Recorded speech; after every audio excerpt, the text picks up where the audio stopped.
Bonjour et bienvenue chers auditeurs sur les ondes de RDL 68 pour le rendez-vous chrétien du dimanche matin. Alors aujourd'hui j'aimerais aborder avec vous le thème de la seconde venue de Jésus-Christ. Un thème qui doit en faire sourire beaucoup et pourtant sommes-nous certains que nous serons en mesure de rire le jour où Jésus va revenir comme il l'a promis? Question de foi, diront certaines personnes, mais moi je n'y crois pas, ce ne sont que des balivernes, diront d'autres. Et pourtant, Jésus a prononcé ces paroles « Je viens bientôt ». Alors on pourrait rétorquer « Ah bon, vous y croyez encore, vous, à ce genre de légende ?» D'ailleurs, bientôt, c'est vague, et c'est passé depuis longtemps, bientôt. Eh bien, j'en parlerai à nouveau un peu plus loin dans l'émission, de cette objection. Pour l'instant, attardons-nous quelques instants au texte biblique qui nous rapporte ces paroles de Jésus. Nous trouvons cette déclaration exacte, donc « je viens bientôt », dans 4 textes bibliques, notamment dans le livre de l'Apocalypse. Alors avant d'aller plus loin, juste un mot sur le terme « apocalypse ». En réalité, étymologiquement, ce terme qui vient du grec se traduit en français par « révélation », mais dans le sens de révéler quelque chose qui était tenu secret jusqu'à présent.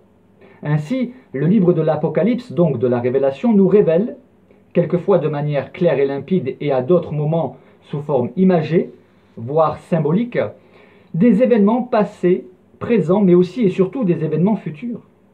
Et la seconde venue de Jésus doit avoir lieu, qu'on le croit ou non. En tout cas, pour les premiers chrétiens, cette attente nourrissait leur foi et leur espérance, sachant que Jésus avait bien prévenu qu'il viendrait à l'improviste, à un moment où nous ne nous y attendrions pas.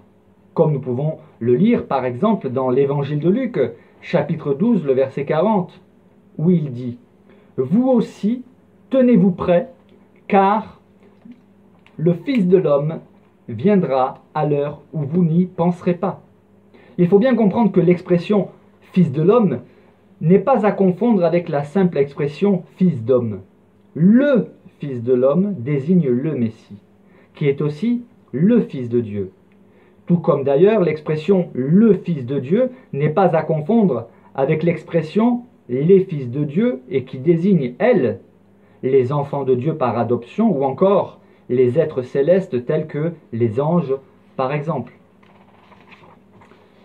À présent, revenons-en au livre de l'Apocalypse et je vais vous lire les 4 textes où l'avènement de Jésus, c'est-à-dire sa seconde venue, est clairement annoncé.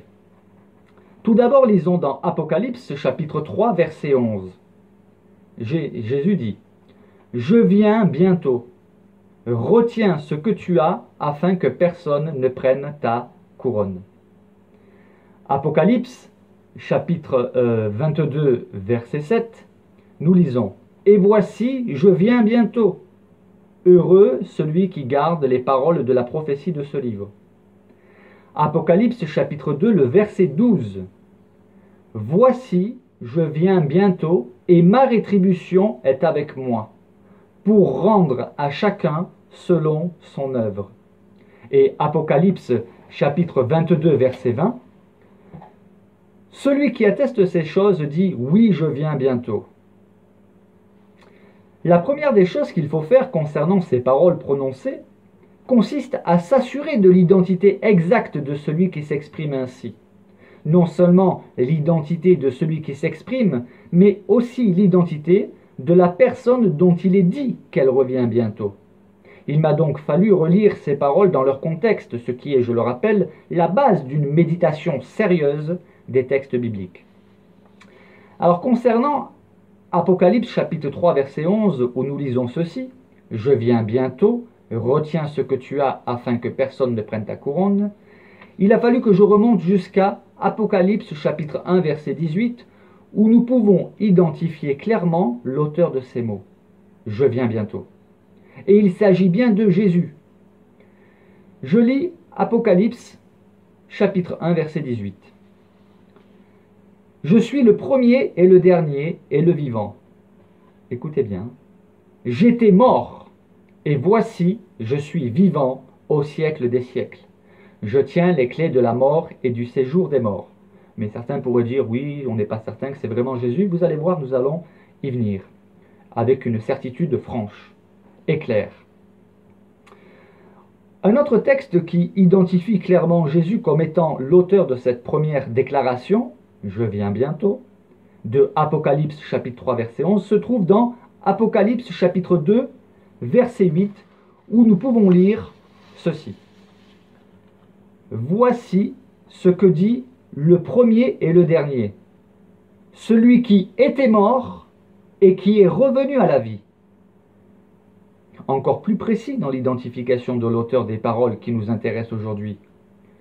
Je vous propose de vous lire à présent Apocalypse chapitre 2, mais cette fois-ci le verset 18. « Voici ce que dit le Fils de Dieu, celui qui a les yeux comme une flamme de feu, et dont les pieds sont semblables à de l'airain ardent. » Et là, je suis vraiment le contexte. Nous avançons pas à pas, et Jésus-Christ est de plus en plus identifié de manière très claire. Concernant Apocalypse chapitre 22 verset 7 et Apocalypse chapitre 22 verset 12, c'est un ange qui est le porte-parole de Jésus en affirmant « Et voici, je viens bientôt, heureux celui qui garde les paroles de la prophétie de ce livre. Et voici, je viens bientôt, et ma rétribution est avec moi pour rendre à chacun selon son œuvre. » En effet, lorsque nous lisons à partir du verset 7 et les versets suivants du chapitre 22, nous comprenons qu'à ce moment précis, ce n'est plus Jésus qui s'exprime personnellement comme cela a été le cas dans Apocalypse 3, verset 11, mais bien l'ange porte-parole. En effet, je reprends à partir du verset 7 et je lis jusqu'au verset 9. « Et voici, je viens bientôt. Heureux celui qui garde les paroles de la prophétie de ce livre. C'est moi, Jean, qui ai entendu et vu ces choses. Et quand j'eus entendu et vu, je tombai aux pieds de l'ange qui me les montrait, pour l'adorer. Mais il me dit, garde-toi de le faire. Je suis ton compagnon de service et celui de tes frères les prophètes. Et de ceux qui gardent les paroles de ce livre, adore Dieu. » Nous voyons que les anges n'acceptent pas l'adoration, ce que Jésus, lui, a accepté, ce qui nous démontre bien sa divinité. Nous comprenons que c'est effectivement le cas lorsque nous lisons la suite. C'est-à-dire, toujours dans ce même chapitre 22, les versets 10 à 13, nous comprenons que c'est vraiment l'ange qui est porte-parole. Nous lisons, à partir du verset 10. « Et il me dit, ne scelle point les paroles de la prophétie de ce livre, car le temps est proche. Que celui qui est injuste soit encore injuste. Que celui qui est souillé se souille encore. Et que le juste pratique encore la justice, et que celui qui est saint se sanctifie encore. Voici, je viens bientôt, et ma rétribution est avec moi pour rendre à chacun selon son œuvre. Je suis l'alpha et l'oméga, le premier et le dernier, le commencement et la fin. » Ici, l'ange qui parle de la part de Jésus reprend la même expression que Jésus a employée dans Apocalypse 3, verset 11. Je tiens à rappeler qu'un ange, étymologiquement, signifie messager ou porte-parole. Il parle au nom d'eux. Il rapporte fidèlement les paroles de tel ou un tel. Mais un ange, ici, dans le contexte biblique, il rapporte les paroles de Dieu, soit du Père, soit de Dieu le Fils. Et enfin, ici, dans Apocalypse chapitre 22, les versets 16 et 20, l'identification devient incontestable, puisqu'ici, de manière claire et précise, Jésus est nommé comme étant l'auteur du message. Je lis. « Moi, Jésus, j'ai envoyé mon ange pour vous attester ces choses dans les églises. Je suis le rejeton et la postérité de David, l'étoile brillante du matin. Celui qui atteste ces choses dit, oui, je viens bientôt. » Ainsi, l'identification est claire. Moi, Jésus. C'est clairement Jésus. Ainsi, après cette introduction indispensable qui apparaît peut-être un peu compliquée, mais ne l'est pas tant que cela en réalité, nous savons avec certitude que oui, Jésus a bien annoncé qu'il vient bientôt. Mais que tout le monde le sache, et le sache bien, cette fois-ci, Jésus ne viendra pas de la même manière que la première fois. Lors de sa seconde venue, il viendra dans toute sa gloire et toute sa puissance. Lors de sa première venue, il est venu comme le Messie souffrant. Il est venu pour offrir sa vie en sacrifice. C'est ce que de nombreuses prophéties annonçaient, comme par exemple tout le chapitre 53 du livre du prophète Ésaïe, ou encore l'entièreté du psaume 22, ou bien encore les 3 premiers versets du 61e chapitre du livre d'Ésaïe. Mais nombreuses aussi sont les prophéties qui annoncent la venue du Messie, non pas souffrant, mais du Messie glorieux, comme par exemple le 14e chapitre du livre de Zacharie, que je vous propose de lire chez vous, sans quoi la durée de l'émission serait dépassée. Alors oui, c'est bien, diront peut-être certains croyants ou même incroyants. Jésus affirme qu'il revient bientôt, mais quand est-ce qu'il va revenir? Alors il faut savoir que le livre de l'Apocalypse a été rédigé entre l'an 60 et l'an 90 de notre ère, après Jésus-Christ. Il s'agit là d'approximation. Aussi, nous pouvons nous poser la question suivante. Bientôt, le mot bientôt, bientôt, quand Jésus dit bientôt, c'est quand? Car effectivement, lorsque nous, humains, nous employons le terme bientôt, il ne s'agit jamais d'une durée de plusieurs siècles. Or, Jésus n'est toujours pas revenu comme il l'a promis. Alors, pour quand est sa seconde venue? Eh bien, ce qu'il faut savoir, c'est que déjà du temps des apôtres, non seulement les chrétiens s'impatientaient, mais il y avait même des personnes qui se moquaient de cette croyance de la seconde venue de Jésus. En effet, je vous propose de lire dans la 2e lettre de Pierre, le chapitre 3, les versets 1 à 16. Voici ce qu'a écrit Pierre. « Voici déjà, bien-aimés, la seconde lettre que je vous écris. Dans l'une et dans l'autre, je cherche à éveiller par des avertissements votre saine intelligence, afin que vous vous souveniez des choses annoncées d'avance par les saints prophètes, et du commandement du Seigneur et Sauveur, enseigné par vos apôtres. Sachez avant tout que, dans les derniers jours, il viendra des moqueurs, avec leur raillerie, et marchant selon leur propre convoitise. Ils disent, où est la promesse de son avènement, c'est-à-dire de sa seconde venue, car depuis que nos ancêtres sont morts, tout demeure comme dès le commencement de la création. Ils veulent ignorer en effet que des cieux existèrent autrefois par la parole de Dieu, ainsi qu'une terre tirée de l'eau est formée au moyen de l'eau, et que par ces choses le monde d'alors périt, submergé par l'eau. Ici l'apôtre Pierre fait allusion au déluge. Il continue. Mais par la même parole, les cieux et la terre d'à présent sont gardés et réservés pour le feu, pour le jour du jugement et de la ruine des hommes impies.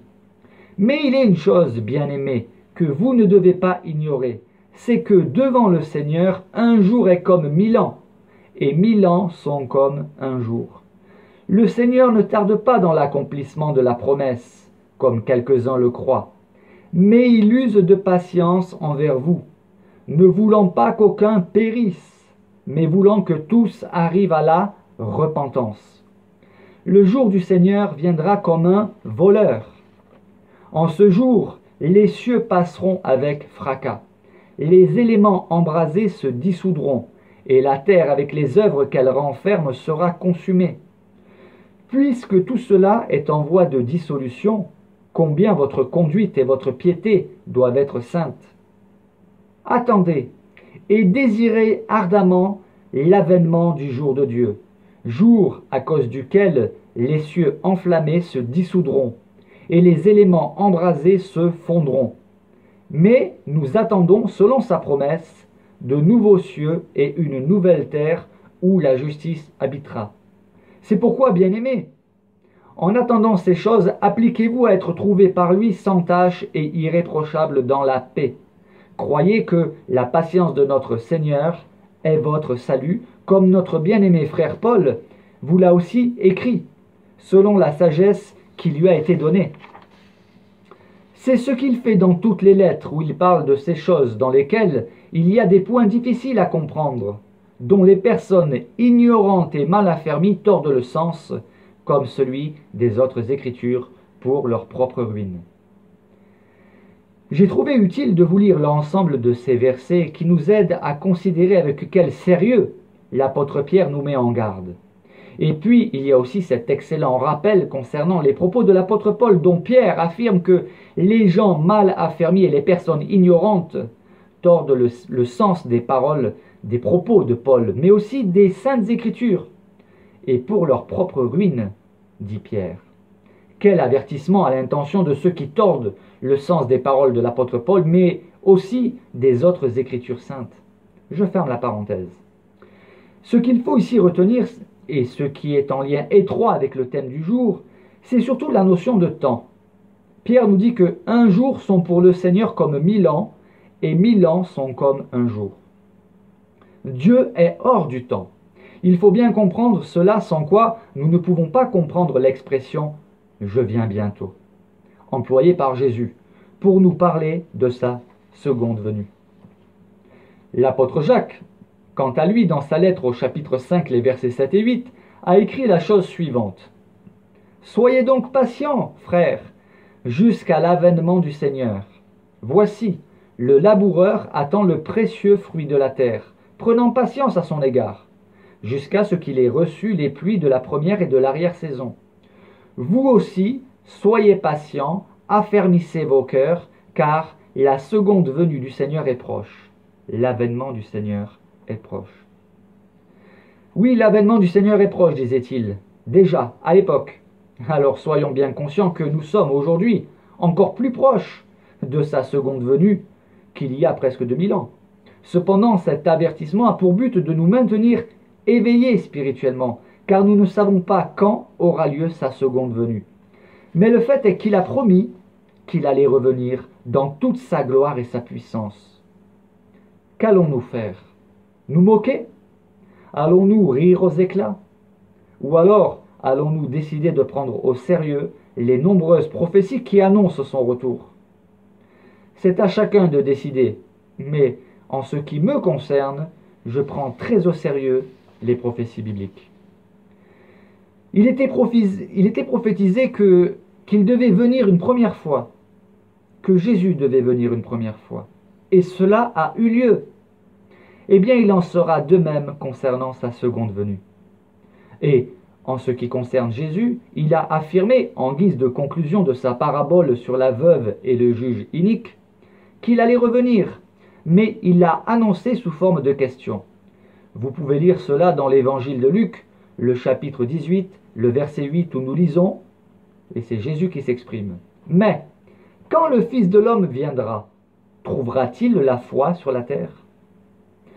Il est donc bien question ici aussi de sa seconde venue.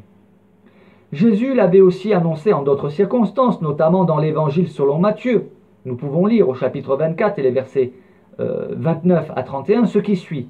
Et c'est bien Jésus qui s'exprime, j'insiste. Alors je lis. Jésus parlait de la fin des temps. Aussitôt après ces jours de détresse, le soleil s'obscurcira. La lune ne donnera plus sa lumière, les étoiles tomberont du ciel, et les puissances des cieux seront ébranlées. Alors le signe du Fils de l'homme paraîtra dans le ciel, toutes les tribus de la terre se lamenteront, et elles verront le Fils de l'homme venant sur les nuées du ciel avec puissance et une grande gloire. Il enverra ses anges avec la trompette retentissante, et ils rassembleront ses élus des 4 vents, d'une extrémité des cieux à l'autre. Avez-vous relevé cette expression « toutes les tribus de la terre se lamenteront » ? Pourquoi se lamenteront-elles d'après vous? Tout simplement à cause de leur incrédulité, car à ce moment-là, à ce moment précis, il sera trop tard pour se repentir. Jésus, à ce moment précis, ne viendra pas en tant que sauveur pour l'humanité, mais en tant que juge. Et il exercera ses jugements.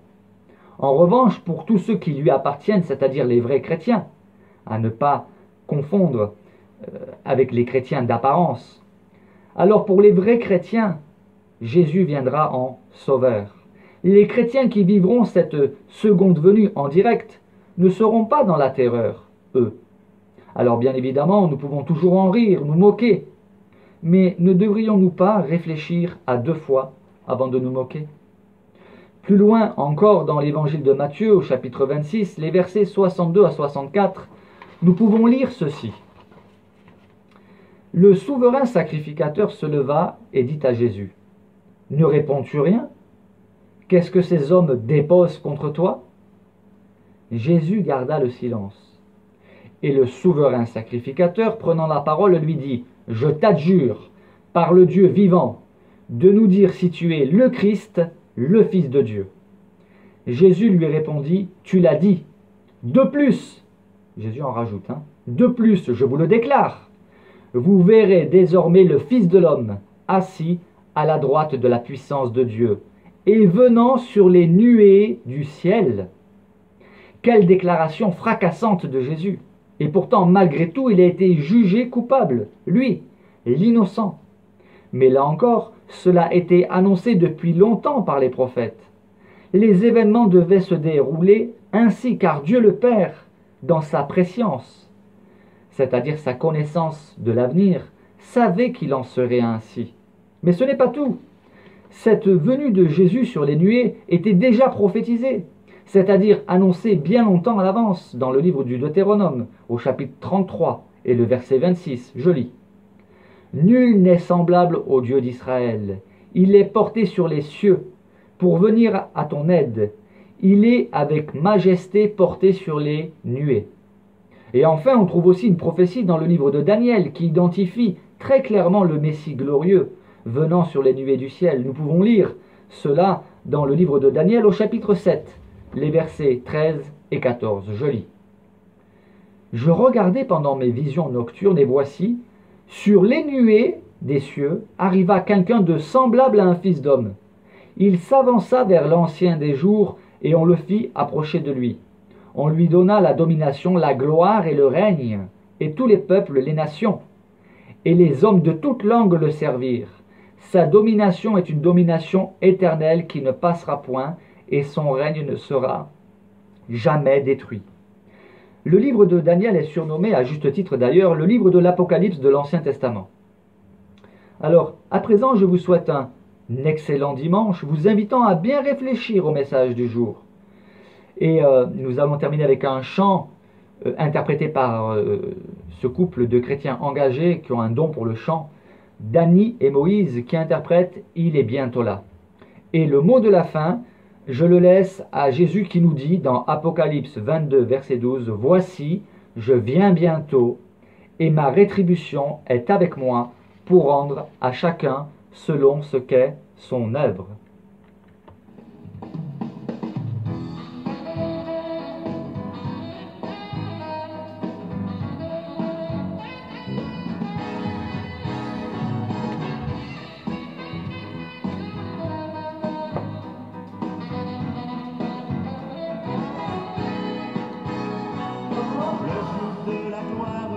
Le grand jour de la victoire, ce beau jour est bientôt